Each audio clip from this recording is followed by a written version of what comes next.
Good morning, good afternoon, and good evening. My name is Xianjun Jiao. I'm from China. Currently, I work in ID Lab, which is a joint research lab in Ghent University and IMEC, Belgium. Let's discuss about my paper regarding the antenna switching based NOMA scheme for the concurrent transmission of the IoT packet. Here we discuss the ZigBee, also known as 802.15.4. So let's start from an observation on different wireless system. Here we show the physical layer single channel or single antenna peak data rate versus bandwidth, which is also known as the spectrum efficiency in some system. From this figure, actually you will realize the IoT system, or traditionally called the WPIN, wireless personal area network, is very different from the W-line and cellular system regarding the spectrum efficiency or the bit rate over bandwidth. For instance, the 802.15.4 system from the sub-gigahertz to 2.4 gigahertz with BPSK and OQPSK, the efficiency is about 0.02, 0.05. Then go to the Bluetooth Low Energy. Currently, at the beginning, Bluetooth Low Energy only has the 1 Mbps physical layer rate. Currently, it's extended to much lower rate and much higher, which achieve 1 bit per second per hertz. Okay, jump to the W-line system from the very old 11A to 4G, 5G, and Wi-Fi 6. This number increased to from around 3 to 7.5. Because in those wideband system, they have an automatic modulation scheme, right? They can change the modulation scheme from low order to quite high order. So the fact one, the low rate PHY or low efficiency PHY use a fixed or low MCS, no matter how good the channel is. And the other kind of high bandwidth system, they always try to come up with a very complicated scheme to adjust the modulation scheme according to the channel condition. Another observation is that when the IoT software evolving, some physical layer MAC layer standard like 15.4, 11A, 11BG, which are released 10 or 20 years ago, won't retire. Because as you can see recently, many big companies, they create a new alliance. Okay, in the history there are already so many alliances from year to year. Okay, in this no smart home based on IP alliance, their target is to create the IP compatible connection for smart home, but still based on quite from very old standard to very new standard, as you can see here from the 15.4 2006 to the latest Wi-Fi AX, which is Wi-Fi 6. So the very old IoT PHY or MAC standard won't retire for years. So the question is it possible to improve the efficiency of those WPIN system within these limitations? We don't want to change the sensor node or the device hardware, right? Not like cell phone, we change cell phone every 1 year, 3 years. And another limitation or another relaxed limitation is that, okay, gateway could be upgraded because gateway is supposed to be expensive and serve many devices. But we should limit the complexity increment of the gateway upgrade. So how to achieve that impossible goal? Sounds impossible, right? So quite direct answer could be MIMO, because MIMO can improve the spectrum efficiency dramatically, because MIMO creates another dimension, the spatial dimension. But the typical MIMO system, generally speaking, it needs physical layer change, right? Because multi-level MCS scheme to fit into different stream conditions, high SNR stream, low SNR stream, and complex signal processing, matrix manipulation, inversion, SVD, QR decomposition, etc.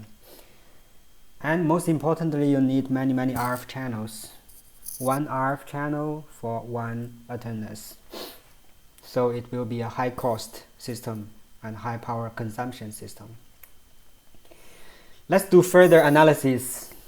What do we have? The channel has high potential or capacity, right? The SNR nature, because it's short range communication. But however, still lots of PHY, IoT PHY or WPHY has fixed or low MCS or low bit rate. And CSMA type MAC or listen before talk MAC, make sure all the packets are not overlapped. They share the same spectrum but not share the time, never overlap on time. So to avoid the capacity waste, if we can find a way to accommodate collision, we allow signal overlap to each other. That means the same multiple packets can run at the same time and same frequency. If we can achieve this, we don't need to change the MCS from low to high for each packet, but allow multiple packets to run at the same time, same frequency. Then from system point of view, the efficiency could be increased. Meanwhile, we want to make sure the PHY or device hardware don't need to be changed, and gateway can be upgraded with acceptable complexity increment. Actually, this sounds like a CDMA system. If I may remind you that like many years ago, the IS-95 or CDMA1 system, it sounds like the system we want, because each user has a quite low bit rate, like several 10 kilo symbol or kilobits per second. And then with the spreading code, the bit rate is increased to the chip rate. And then multiple user signal, they superposed to each other, overlapped each other in frequency and time, and sent to the base station concurrently. In the base station, if the spreading code has a quite good orthogonality, the base station can use matched filter bank. Or if the spreading code among users, the orthogonality is not maintained quite well, a very old technology called MUD, multi-user detection, can be used to detect concurrent multi-user signal. Actually, it's original NOMA concept. It's also based on SIC, sequential or successive interference cancellation. Anyhow, find out some old views actually help us to rethink about some old system. Good. Okay, then if we look at the 15.4 system, look at the standard such as the OQPSK part run in 2.4 GHz. It looks quite like a CDMA system. Every 4 bits converted to a symbol, and each symbol there are 16 symbols, 16 possibility of symbols, and each symbol is converted to a chip sequence, quite like CDMA system, right? But the bad news is that all the standard 15.4 device share a same set of chip sequence predefined in the standard. That means each device, they don't get a unique spreading code. All devices share the same set of spreading code. That means very severe MAI, multi-address interference, if packets collide with each other. So that's why 15.4 still has to use the CSMA protocol. So then we have an idea to give each device a very unique spreading code by do the antenna switching at base station side. For instance, this is the chip sequence, lift the device into the air. This is the antenna array at the base station. If the base station can switch antenna per chip time, then at the base station, the actual received chip sequence becomes the antenna response sequence, modulated by the original chip sequence, or the original chip sequence becomes a scrambled version, becomes a new chip sequence. The chip sequence, the scrambled pattern, is related to the device location or the spatial response of that device to antenna array. So in this way, each device will have a quite unique spreading chip sequence if different device located in different location or different angle. So this is the basic idea of our paper. So let's discuss some difference to existing system. For instance, actually the antenna switching is not new thing. Actually, it's quite old. Recently, it has been standardized in some other IoT standard, like the Bluetooth Low Energy 5.0. They add a radio direction finding capability to the system by antenna switching. You can find lots of material tutorials on this technology. Here, we use antenna switching to achieve concurrent transmission, not to the radio direction finding. But I only try to tell you that antenna switching is not just a theory, it's a realistic system in the real world nowadays. What's the difference between our scheme and the typical MIMO?